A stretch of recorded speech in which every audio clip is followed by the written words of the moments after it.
Assalamualaikum warahmatullahi wabarakatuh. Waalaikumsalam warahmatullahi wabarakatuh.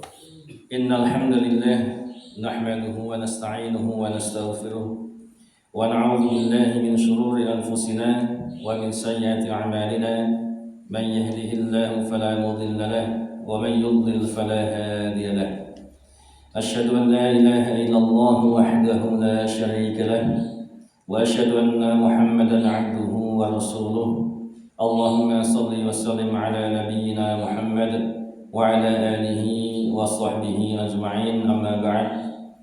Alhamdulillah, segala bersyukur senantiasa kita panjatkan kepada Allah Subhanahu wa taala, yang mana pada pagi hari ini kita masih diberikan kenikmatan berupa kesehatan, berupa iman, berupa Islam.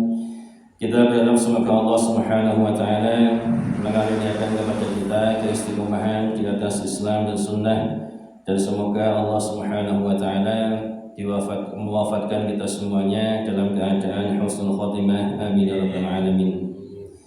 Bapak Ibu sekalian rahimakumullah, kita lanjutkan kembali pembahasan kita tentang syarah kitab tauhid. Kita masih berada pada bab tentang penjelasan tauhid dan syahadat la ilaha illallah. Selanjutnya di sini disebutkan firman Allah Subhanahu wa taala dalam surat Al-Baqarah ayat 165. Allah taala berfirman, "Wa minan nasi man yattakhidhu min dunillahi andada yuhibbunahum ka hubbillah walladzina amanu asyaddu hubban lillah." Dan di antara manusia ada orang-orang yang menyembah Tuhan selain Allah sebagai tandingan, yang mereka cintai seperti mereka mencintai Allah. Adapun orang-orang yang beriman sangat besar cintanya kepada Allah. Jadi Bismillahirrahmanirrahim, makna dari ayat ini di antara faedah yang bisa kita ambil bahwasanya termasuk makna tauhid dan syahadat la ilaha illallah, yaitu ialah kita mengesahkan Allah Subhanahu wa taala, mentauhidkan Allah Subhanahu wa taala dengan kecintaan yang sempurna. Ini adalah orang yang beriman. Dia sangat besar cintanya kepada Allah Subhanahu wa taala melebihi yang lainnya. Kemudian yang kedua, kecintaan yang seperti ini termasuk ibadah. Jadi cinta kepada Allah Subhanahu wa taala, tawakal kepada Allah Subhanahu wa taala, ini merupakan ibadah.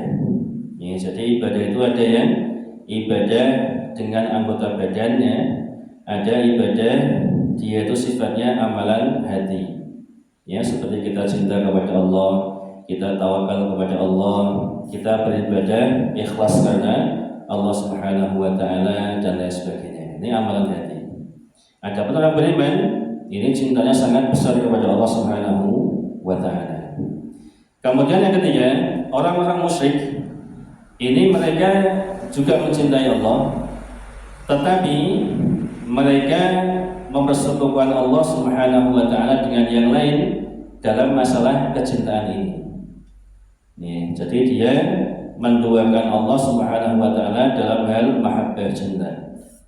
Ini orang-orang musyrik. Dia cinta kepada Allah, tapi dia juga cinta kepada selain Allah yang mereka jadikan sebagai sesembahan. Dia berdoa kepada Allah, berdoa kepada yang mereka anggap wali yang sudah meninggal juga Jadi mereka menjadikan sembahan-sembahan mereka itu sebagai tandingan bagi Allah Subhanahu wa taala. Ini syirik dalam mahabbah cinta. Kemudian yang keempat, orang-orang beriman amatlah besar cintanya kepada Allah Subhanahu wa taala. Adapun orang beriman, ia sangat besar cintanya kepada Allah Subhanahu wa taala. Dan seorang mukmin ini dia tidak mempersekutukan Allah Subhanahu wa taala dalam kecintaan kita kepada Allah Subhanahu wa taala. Kemudian di dalam kitab ini selanjutnya disebutkan sabda Nabi Sallallahu Alaihi Wasallam. Di dalam kitab Sahih Muslim, Nabi sallallahu alaihi wasallam bersabda, "Man qala la ilaha illallah wa kafara bima yu'badu min dunillah, haruma maluhu wa damuhu wa hisabuhu 'ala Allah 'azza wa jalla." Siapa yang mengucapkan la ilaha illallah wa kafara bima yu'badu min dunillah, dan mengingkari sesembahan selain Allah. Ya, jadi barang siapa yang mengucapkan la ilaha illallah dan mengingkari sembahan selain Allah, maka harta dan darahnya haram, sedangkan hisab atau perhitungannya ada pada Allah Azza wa Jalla. Ini hadis sahih riwayat Imam Muslim. Ini faedah dari hadis ini. Yang pertama, hadis ini merupakan dalil bahwa tidak cukup kita hanya mengucapkan la ilaha illallah saja. Akan tetapi kita juga harus mengingkari peribadahan kepada selain Allah Subhanahu wa taala. Kita juga harus mengingkari segala bentuk kekufuran. Ya, makanya kita kemarin sudah dijelaskan la ilaha illallah ini apa? Memiliki dua rukun. Yang pertama apa? Yang pertama isbat, ya, yaitu menetapkan bahwasanya hanya Allah lah satu-satunya Tuhan yang berhak untuk disembah. Rukun yang kedua yaitu an-nafyu, yaitu kita mengingkari, meniadakan sembahan-sembahan selain Allah Subhanahu wa taala. Jadi selain kita mentauhidkan Allah, kita juga wajib mengingkari semua sesembahan-sembahan yang disembah selain Allah Subhanahu wa taala. Ini merupakan satu paket begitu. Tidak cukup hanya mentauhidkan Allah, tapi dia juga harus mengingkari semua sembahan selain Allah Subhanahu wa taala. Maka itulah barang siapa yang mengucapkan la ilaha illallah tetapi ia berpendapat bahwa orang-orang Nasrani dan Yahudi pada zaman sekarang berada di atas agama yang benar, maka orang yang berpendapat seperti ini ia bukanlah seorang muslim walaupun ia mengucapkan la ilaha illallah. Kenapa? Dia tidak mengingkari kesyirikan, dia tidak mengingkari kekufuran, ya, bahkan ia ridho dengan kekufuran. Ya, mereka menyembah Nabi Isa, kok ia ridho? Maka ini dipertanyakan apa? Keislamannya. Ya, mestinya kalau dia mengucapkan la ilaha illallah, selain dia mengesahkan Allah SWT, dia juga sama mengingkari semua Tuhan-Tuhan yang disembah selain Allah. Ini sudah konsekuensinya. Kemudian yang kedua dari hadis ini, pernyataan semua agama sama ini adalah suatu kekufuran. Orang yang meyakini semua agama sama ini adalah kekufuran. Orang yang meyakininya ia bisa kafir. Ya. Karena dia tidak mengingkari apa? Kekafiran. Ya, apalagi Allah berfirman apa? Inna dina 'indallahil Islam. Sesungguhnya agama sisi Allah hanya apa? Islam. Berarti agama selain Allah apa? Enggak benar. Ya, tidak benar. Yang benar hanya Islam saja. Berarti semua agama sama atau tidak? Tidak sama, Pak. Ya, yang benar hanya Islam. Yang lain salah. Ya, ini akidah, keyakinan. Harus kita yakini sebagai muslim. Nah, sekarang ini banyak pemikiran pluralisme seperti ini yang mengajak kita untuk apa? Mengakui semua agama sama. Ya, jadi harus dibedakan antara masalah akidah seperti ini dengan masalah muamalah. Ya, kalau masalah muamalah kita tetap berbuat baik dengan apa? Siapa saja.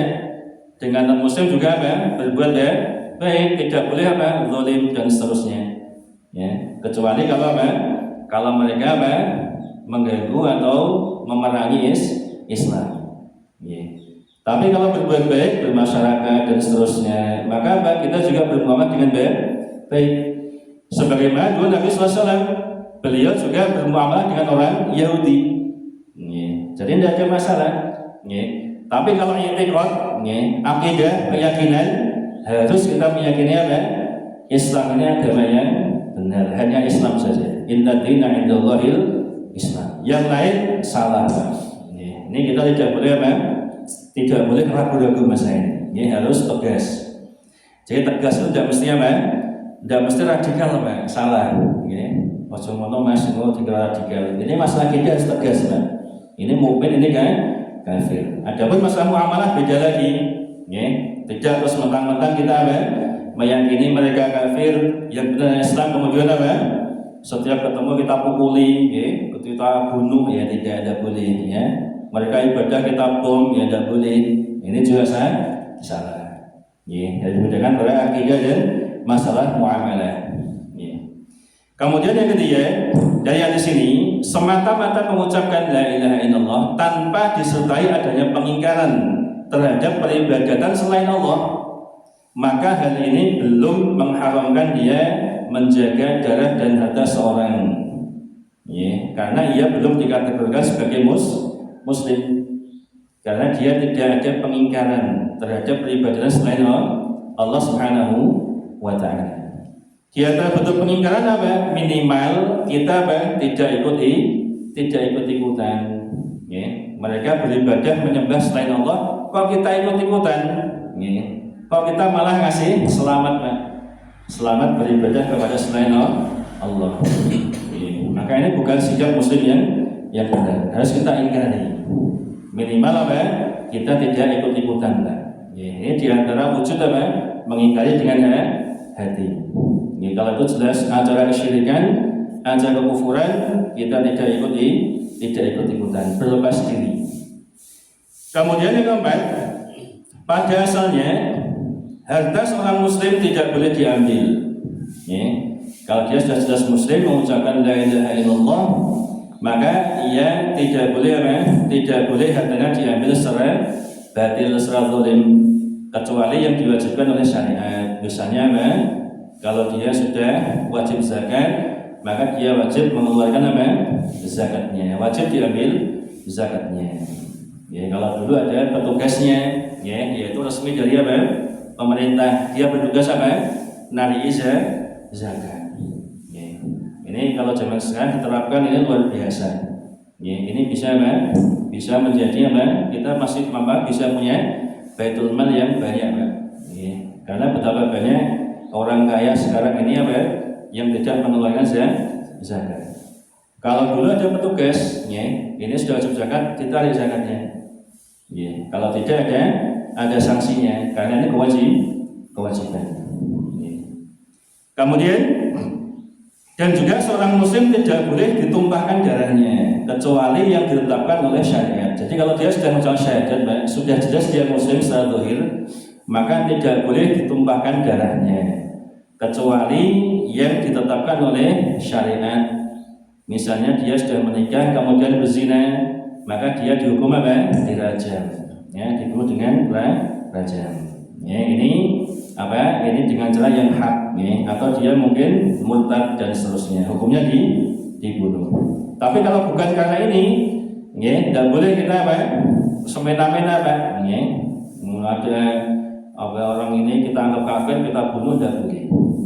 Apalagi kalau secara zahir dia terlihat muslim. Kemudian yang kelima terakhir dari hadis ini menunjukkan bahwasanya kita menghukumi seseorang ini sesuai dengan lahiriahnya, zahirnya saja. Adapun isi hatinya kita serahkan kepada Allah Subhanahu wa Ta'ala. Tadi hadisnya, siapa yang mengucapkan la ilaha illallah dan mengingkari sesembahan selain Allah, maka harta dan darahnya haram. Sedangkan hisabnya, penghitungannya ada pada Allah Subhanahu wa Ta'ala. Adapun hatinya, ini hisabnya ada pada Allah. Karena yang tahu si hati siapa? Allah Subhanahu wa Ta'ala. Kita tidak tahu, Pak. Jadi kalau ada orang sudah jelas muslim mengucapkan syahadat, apalagi lahir dalam keadaan muslim, dia terlihat sholat dan seterusnya, Ramadan yang puasa dan seterusnya, maka kita hukumi dia sebagai muslim. Adapun hatinya, hisabnya kita serahkan kepada Allah Subhanahu wa Ta'ala. Karena kita tidak bisa menilai hati seseorang. Maka tidak boleh kita suudzon begitu, Sudah jelas sholat kita anggap kafir, kita kafirkan. Kenapa? Lo kan hatinya ini Pak, itu benci Islam. Dari mana kita tahu? Ya, dari mana kita tahu? Ya, apa kita sudah membelah isi dadanya? Ya, ya apalagi hanya berdasarkan isu-isu yang tidak jelas. Ya. Oh si pulang ini begini benci dengan Islam. Ya. Wong kenyataannya dia sholat, ya. Puasa ya ikut puasa, bahkan ia haji, ya, dan seterusnya. Zakat yang mengeluarkan zakat. Berarti dia sudah muslim, kan? Terus hatinya kita serahkan kepada Allah Subhanahu wa Ta'ala. Nah seperti itu, ini hati-hati ini. Makanya jangan sampai kita bermudah-mudahan mengkafirkan seseorang yang secara zahir dia muslim, tidak boleh. Ya. Jadi kalau misalnya ini di masjid ini jamaah masjid di sini, kita ditanya, meskipun kita belum kenal si fulan Islam apa, maka kita jawab Islam dia. Ya. Dari mana kita tahu? Gimana jamaah salat subuh? Ya, berarti dia muslim. Tapi kan isinya kokoteng artinya ini. Ya udah tahu kita kita serahkan kepada Allah. Ya jelas itulah Islam. Dari mana tahu? Gimana sholat jamaah Pak? Ya. Berarti dia muslim, kita hukumi muslim Pak. Nah begitu. Tidak boleh gege mas, gege munafik gege ini loh. Dari mana kita tahu Pak? Ya, ini perkara hati-hati. Ya, sekarang banyak orang yang terlalu mudah mengkafirkan kaum muslimin. Ya, karena dia mengkafirkan akhirnya apa?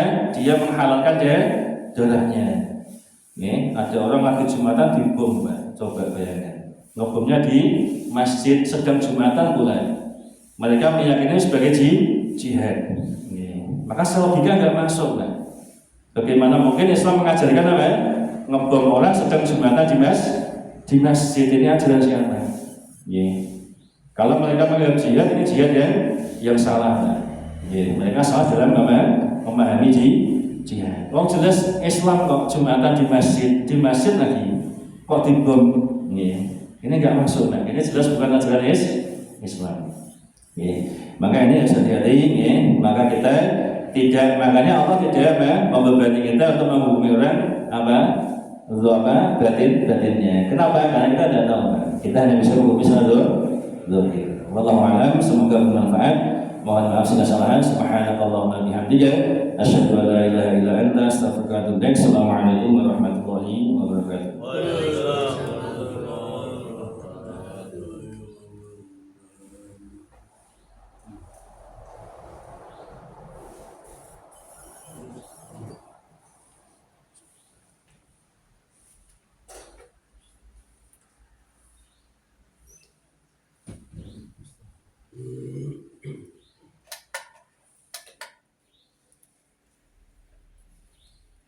Selagi Indonesia